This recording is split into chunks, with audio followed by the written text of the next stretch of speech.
you're looking to elevate your spirituality, you are going to have to humble yourself. And in order to humble yourself, you need to learn to no longer operate from a spirit of pride or from your ego. Operating from pride or ego looks like being easily offended or having a lot of people-pleasing tendencies in order to make yourself look good, because essentially what it is you have a fear of rejection.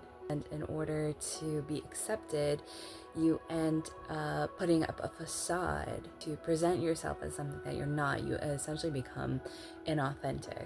Ego can look like, what can I do to make myself look good? What can I say? How can I act in order to make myself look good for either a particular person or a group of people? And people-pleasing tendencies that come from a fear of rejection. I don't know if you've ever heard of the term ego death, but this was a goal that was something to be achieved in the psychedelic community. So when I used to get into that kind of stuff, that was a goal of mine. However, I didn't actually know what that meant or realize that I actually needed that in order to be the humble person that I was in order to find God. And it's funny because at the end of the day, that is pretty much the reason why people have this desire to do these types of drugs, because of the spiritual experience it gives you.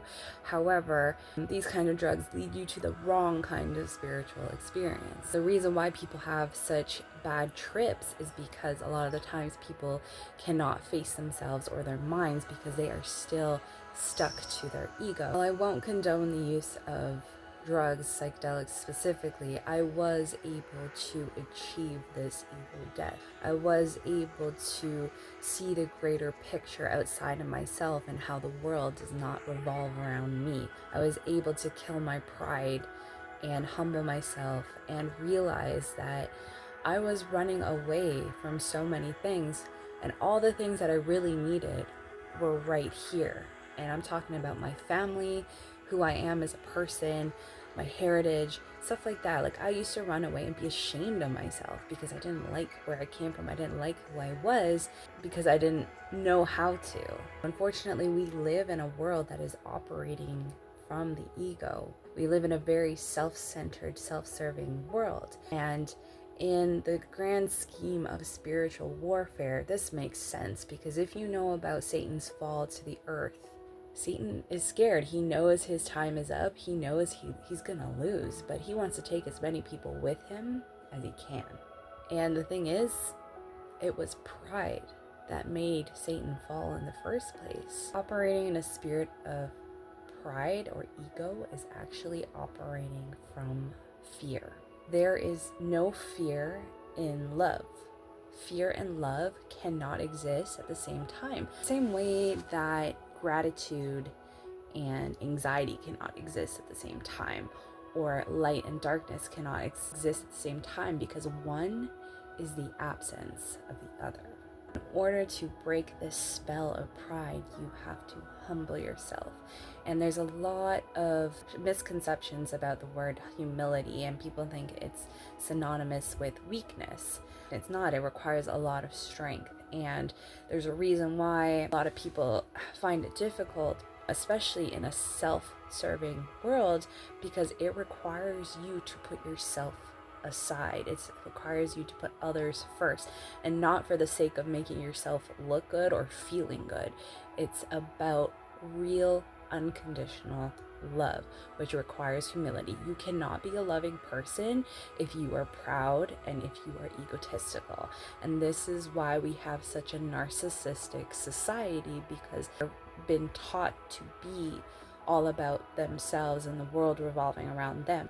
I don't believe narcissists choose to be that way. It's kind of like unconscious programming from having narcissistic parents, and it's up to you to break that spell of pride, of ego.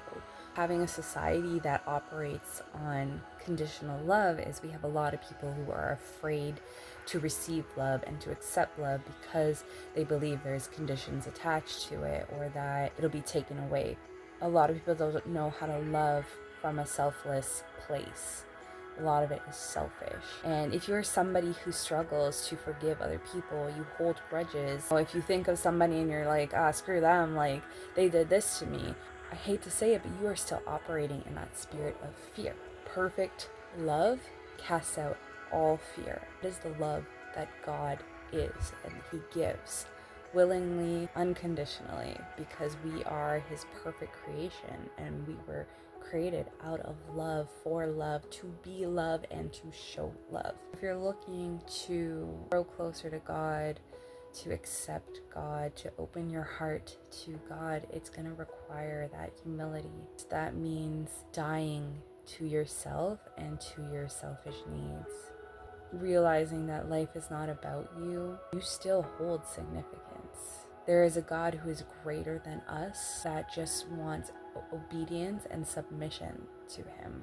There's nothing weak in that. It actually requires so much strength. It is a hard thing to do, especially when you have been living your life for yourself.